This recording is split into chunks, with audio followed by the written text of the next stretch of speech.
এই দেখো, তুমি এখনো রেগে আছো আমার উপর। আমার রাগতে বয়ে গেছে আপনার ওপর। তুমি কিছুতেই বুঝছো না, খরচ বাড়ছে। আয় না বাড়লে চলবে কি করে রাজ্য? বিদেশে আমাকে যেতেই হবে। সব বুঝেছি, সব বুঝেছি। আপনার আমাকে অসহ্য লাগছে, তাই আপনি বিদেশে যাচ্ছেন, তাই তো? তুমি আমায় ভুল বুঝছো। রাজ্য চালাতে অর্থের প্রয়োজন আছে। কেন এতদিন রাজ্য বুঝি চলছিল না? এতদিন যেভাবে চলছিল সেভাবেই চলবে। সময় পাল্টাচ্ছে। এখন শুধু সিংহাসনে বসে থাকলেই চলে না। দেশ বিদেশ ঘুরে দেখতে হবে কিভাবে রাজ্যের উন্নতি হয়, লাভ হয়, সেই নিয়ে নতুন করে ভাবতে হবে। তার মানে আপনি ঠিক করে নিয়েছেন আপনি যাবেন, তাই তো? হ্যাঁ। আর যতদিন আপনি না থাকবেন এখানে কি হবে ভেবে দেখেছেন মহারাজ? কে সামলাবে সব?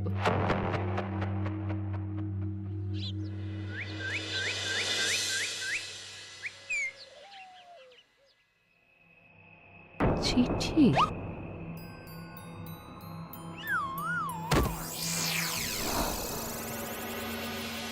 আমি অনেক ভেবে দেখলাম, আসলে এসব সিংহাসন, ক্ষমতা, প্রতিপত্তি অর্জন করা আর রক্ষা করার জটিলতার চেয়ে বাকি জীবনটা শান্তির সাথে বনে কাটিয়ে দেওয়াই ভালো। বলছি সবই তো বুঝলাম, কিন্তু এই শান্তিটা কে? মহারাজ সন্ন্যাসী হয়ে গেলেন আর এসব নিয়েও তুমি ভাড়ামি করছো গোপাল? ও মা গো, এবার কি হবে? চিন্তা করবেন না রানীমা, কৃষ্ণনগরকে আমি আমার বুক দিয়ে আগলে রাখবো। আপনার ছাতির মাপটা ঠিক মতো জানেন তো মন্ত্রী মশাই? মানে ওই গোটা কৃষ্ণনগরকে কি আপনি আপনার বুকের মধ্যে আগলে রাখতে পারবেন? গোপাল! মার্জনা করবেন মন্ত্রী মশাই। আমি বলছিলাম কি, ওই সব আগলে টাগলে রাখার আগে ওই ভালো করে খুঁজে দেখুন সব। মানে কি বলতে চাইছো কি তুমি? মহারাজকে খুঁজে বার করুন মন্ত্রী মশাই, লোক পাঠান। তিনি হয়তো এখনো বেশি দূর যেতে পারেননি। এটা কিন্তু ঠিক বলেছে গোপাল, তাকে একবার যদি খুঁজে পাই আমরা। আপনি চিন্তা করবেন না রানীমা, আমি এক্ষুনি লোক পাঠাচ্ছি। আর গোপাল, রানীমাকে বিশ্রাম নিতে দাও। যাও এখন, যত সব।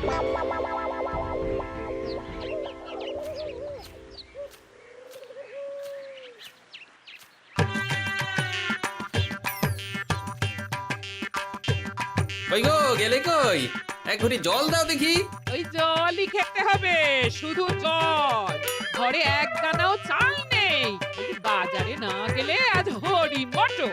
রাজ্যে রাজা নেই আর তুমি ঘরে চাল নেই বলে চিল্লামিল্লি করছো। চত্ব সব।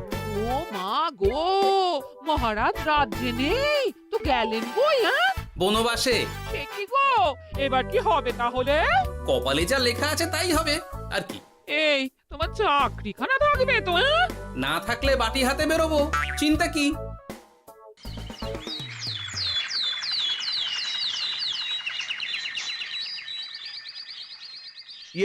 মহারাজ যখন নেই তখন আমি আমি যখন এ রাজ্যের মহামন্ত্রী, তখন আমি এত মানে মানে করার কি আছে মন্ত্রী মশাই?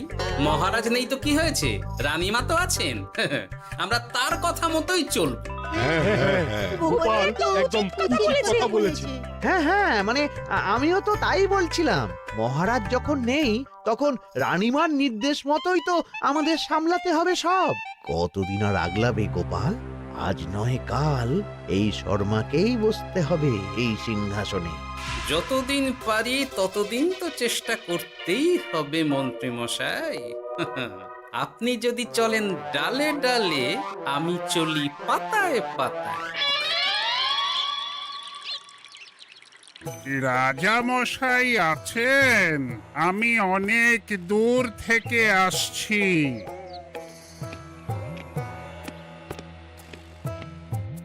মন্ত্রীমশাই, একজন সাধু এসেছেন রাজামশাইয়ের সঙ্গে দেখা করতে। বলছেন অনেক দূর থেকে এসেছেন। জানো না মহারাজ এখন নেই? যাও, চলে যেতে বলো ওকে। মহারাজ নিরুদ্দেশ। এই মুহূর্তে সত্যিই যদি কোনো প্রাজ্ঞ সাধু বাবা রাজবাড়িতে তার পায়ের ধুলো দেয়, বলা তো যায় না যদি মহারাজের হদিস তিনি দিতে পারেন। ঠিক ঠিক, একদম ঠিক বলছেন পণ্ডিত মশাই। বেশ বেশ, ডেকে আনো তাকে, দেখি সে কি বলে। মহারাজ, আমার প্রণাম নেবেন। উনি মহারাজ নয়, উনি মন্ত্রী। আসুন সাধু বাবা, আসুন, আসন গ্রহণ করুন।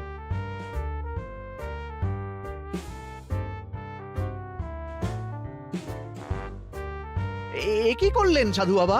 এটা তো মহারাজের সিংহাসন। আপনার জন্য আমি অন্য আসনের ব্যবস্থা করে দিচ্ছি, আপনি বরং সেখানে বসুন। ওহ, রাজাই যখন নেই তখন তার সিংহাসনে বসতে ক্ষতি কি? আপনি কি করে জানলেন মহারাজ নেই? বুঝলে না, সাধু বাবা যে অন্তর্যামী গোপাল। এবার কি হবে? উনি যদি বলে দেন মহারাজ কোথায় আছেন, তাহলে তো আমার আর বাবা, পণ্ডিত মশাই, আগেই ওরকম হামলে পড়বেন না। আচ্ছা, আপনি যদি অন্তর্যামী হন, বলুন তো আমাদের রাজা মশাই কোথায় গেছেন? জবর জটা কালো চুলে দেনামা অতীত বলেন। বুম!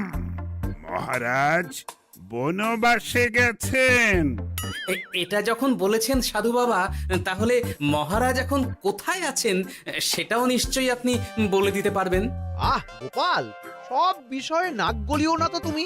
ঠিক ঠিক আছে, রাজা মশাইকে নিয়ে চিন্তা হওয়া তো খুবই স্বাভাবিক, কিন্তু গোপাল, রাজা মশাই বনবাসে গেছেন, তাকে আর সংসার মায়ায় বাঁধা ঠিক কাজ হবে না।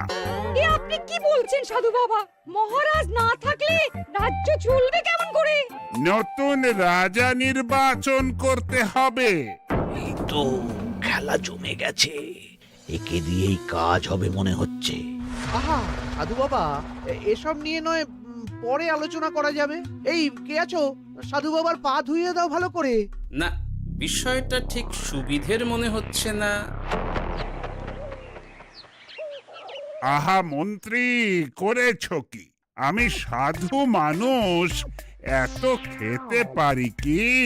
ও বললে হবে না সাধু বাবা, আপনার জন্য নিজে দাঁড়িয়ে থেকে মহারাজের খাস হালুই করকে দিয়ে রাঁধিয়েছি সব। দেখুন না একটু, অমৃত অমৃত। বেশ বেশ, এত করে বলছো যখন, বাহ বাহ, চমৎকার চমৎকার। আমি জানি তো যে এমন খাবার আপনি আগে কখনো খাননি। তা বটে বটে, ভেবেছিলাম কটা দিন বিশ্রাম নিয়ে চলে যাব।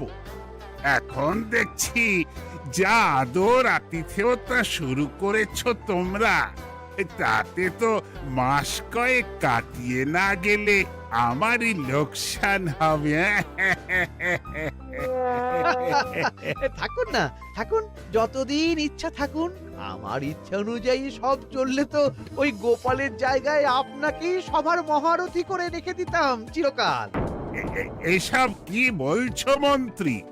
কেন, পরিকল্পনাটা মন্দ নাকি? আমি হব এই রাজ্যের নতুন রাজা, আর আপনি হবেন আমার রাজসভার প্রধান মহারথী। বটে, কাজটা খুব একটা কঠিন না। মহারাজ বনবাসে, আর আপনি নিজেই তো বললেন তাকে ফিরিয়ে আনাও ঠিক হবে না। তাহলে তা বলেছি, কিন্তু বাকি অন্যান্য সভাসদেরা আছে, তারা তো। আরে ছাড়ুন তো ওদের কথা।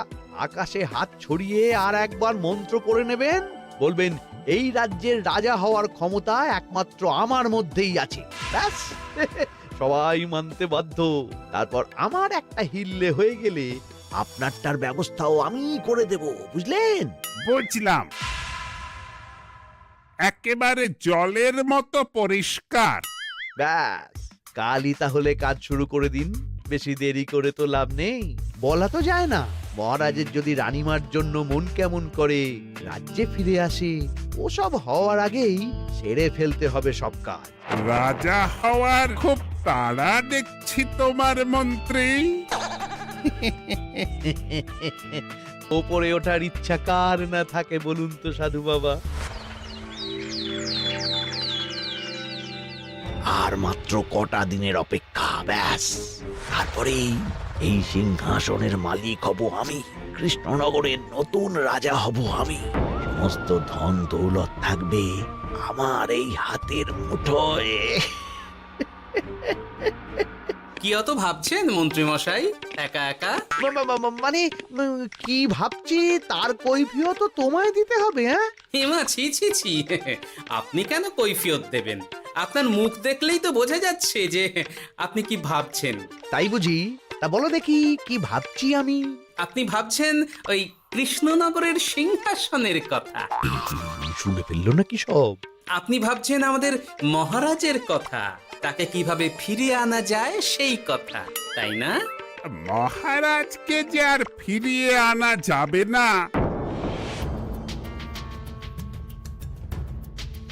সে কথা তো আগেই বলেছি। তাই যদি হয় সাধু বাবা, আপনি এর একটা কিছু বিহিত করুন, না হলে রাজা ছাড়া রাজ্য। ঠিক বলেছ, রাজা রাজ্য, নুন ছাড়া তরকারি, আলো ছাড়া দিন, জল ছাড়া জীবনের মতো। তাই যত দ্রুত সম্ভব নতুন রাজা নিয়োগ করা দরকার। কিন্তু এ বিষয়ে সিদ্ধান্ত নেওয়ার আগে রানীমার সাথে কথা বলা জরুরি। তার চেয়েও জরুরি একটা কাজ আগে করা দরকার। কিসের কথা বলছেন মন্ত্রী মশাই? গোপালের বহিষ্কার। এ আপনি কি বলছেন মন্ত্রী মশাই? একে রাজা মশাই, তার মধ্যে গোপালের মতো বিচক্ষণ মানুষকে রাজসভা থেকে বহিষ্কার করলে তো রাজ্যেরই ক্ষতি। এটাই হচ্ছে সমস্যা। এই কক্ষে যার যেটা কাজ নয় সে সেটা নিয়ে বেশি চিন্তিত। তুমি বিজ্ঞানী, তুমি বিজ্ঞানে মন দাও, রাজকাজ আমার দায়িত্ব। তাহলে এরকম সিদ্ধান্ত নেওয়ার আগে সবার সাথে আলোচনা করা দরকার। কোনো দরকার নেই, আমি যা বলেছি তাই হবে। রাজ্যের ব্যয়ভার বাড়ছে, এই মুহূর্তে কোনো ভাঁড়কে অযথা বেতন দিয়ে পোষার কোনো মানে হয় না। তাই গোপালেরও কাল থেকে রাজসভায় আসার কোনো দরকার নেই। সবই আমি বুঝতে পারছি মন্ত্রী মশাই। বেশ, আপনি যখন বলছেন, এই আমার শেষ দিন রাজসভায়, চলি সবাই, ভালো থাকবেন।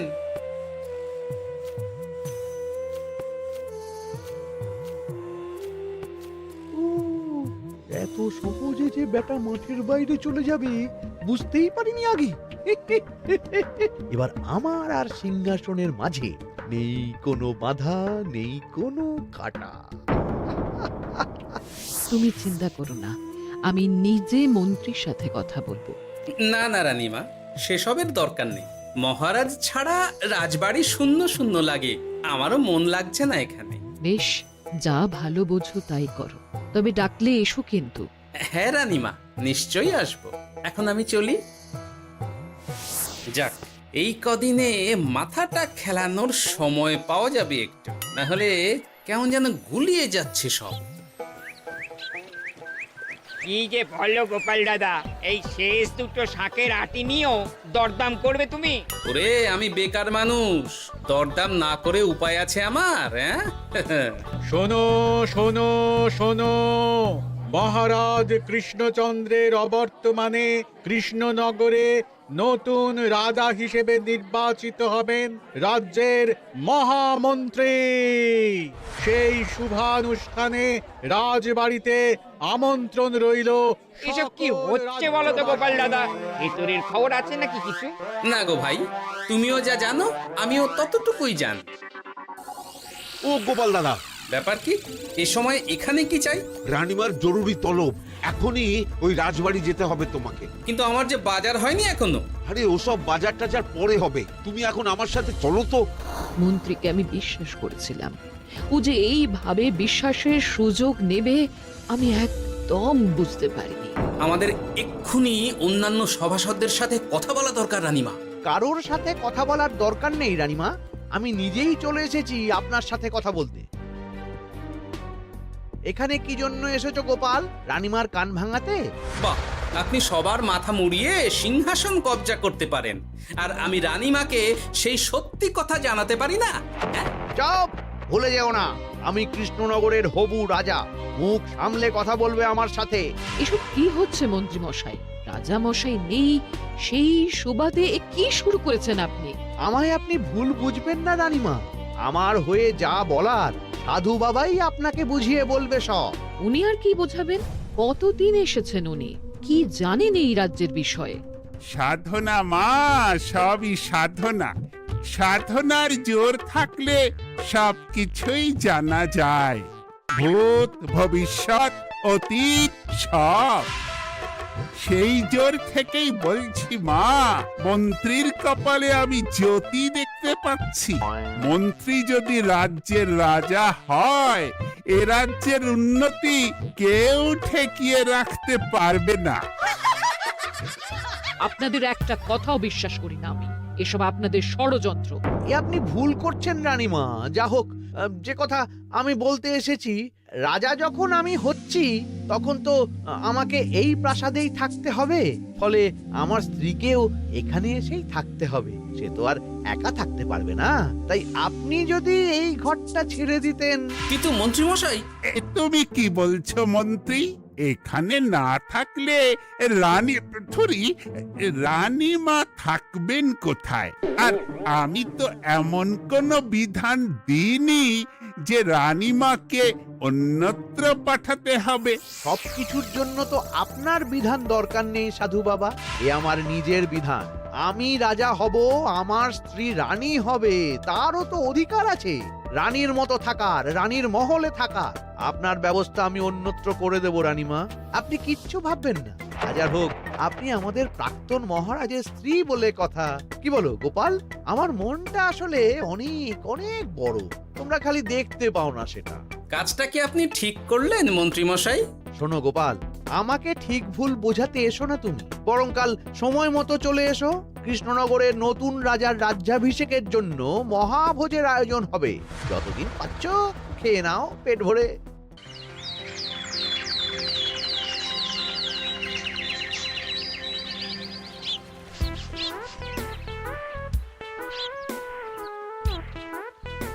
আরে, এগুলো আবার কি পরে আছে এখানে? কি এ তো মহারাজের পোশাক। এখানে এসব কি করে এলো? তাহলে কি মহারাজ? না না না, হিসেবটা কেমন যেন ওলট পালট হয়ে যাচ্ছে। সময় তো হয়ে গেল, নতুন মহারাজকে ডাকুন এবার। এসে গেছি, এসে গেছি। আসুন মন্ত্রী মশাই, আসুন। মুকুট নিয়ে দাঁড়িয়ে আছি আপনার মাথায় পরাবো বলে। সাধু বাবা, এবার মহারাজ বলা অভ্যাস করুন। মহারাজ। মহারাজের হদিশ পাওয়া গেছে মন্ত্রীমশাই, মহারাজের হদিশ পাওয়া গেছে। এই কি স্বপ্নেছে কথা? মহারাজের হদিশ পাওয়া গেছে মানে? কোথায় মহারাজ? না না, মহারাজ না, মহারাজের পোশাক পরে আছে পুকুরের ধারে। আমার মনে হয় তিনি ওই পুকুরে ডুব দিয়ে নিরুদ্দেশ হয়ে গেছেন। ও তাই বলো? তা বেশ তো, প্রাক্তন রাজার জন্য না হয় কিছুক্ষণ নীরবতা পালন করে নেব আমরা, ব্যাস। এ আপনি কি বলছেন মন্ত্রী মশাই? মহারাজ সত্যি ওই পুকুরে ডুব দিয়েছেন কিনা সেটা তো তলিয়ে দেখা দরকার একবার। সেসব হবে আমি রাজা হওয়ার পর। নিন সাধু বাবা, মুকুট পরান। কিন্তু মন্ত্রীমশাই, আরো একটা দুঃসংবাদ আছে যে। ও, আবার কিসের দুঃসংবাদ? মহারাজ যে পুকুরে ডুব দিয়েছেন সেই কথা বলতেই রানীমা অজ্ঞান হয়ে গেছে। তুমি যে কি করো না গোপাল, শুভ সময়ে অশুভ একটা সংবাদ দিয়ে দিলে তো সব বরবাদ করে। এই কে আছো? গ্রেপ্তার করো গোপালকে। তার আগে তোমায় গ্রেপ্তার করা হবে। এত বড় সাহস তোমার? হবু রাজাকে গ্রেপ্তার করার কথা বলো তুমি? আজ তোমার একদিন কি আমার একদিন। কিসের হবু রাজা? আমি কৃষ্ণনগরের আসল রাজা। হ্যাঁ, আমি। কি মহারাজ, আপনি? হ্যাঁ, আমি। অনেক দিন ধরে তো তোমার বাড়বাড়ন্ত দেখলাম, আজকে খেলা শেষ। কিন্তু গোপাল, রানী কোথায়? কেমন আছে সে? এক্ষুনি তার কাছে আমাকে নিয়ে চলো। রানীমা ভালোই আছে মহারাজ, কিচ্ছু হয়নি তার। কিন্তু তুমি যে বললে রানী অজ্ঞান হয়ে গেছে। এটুকু মিছে কথা না বললে যে আপনার লুকোচুরি খেলাটা এত সহজে শেষ হতো না মহারাজ।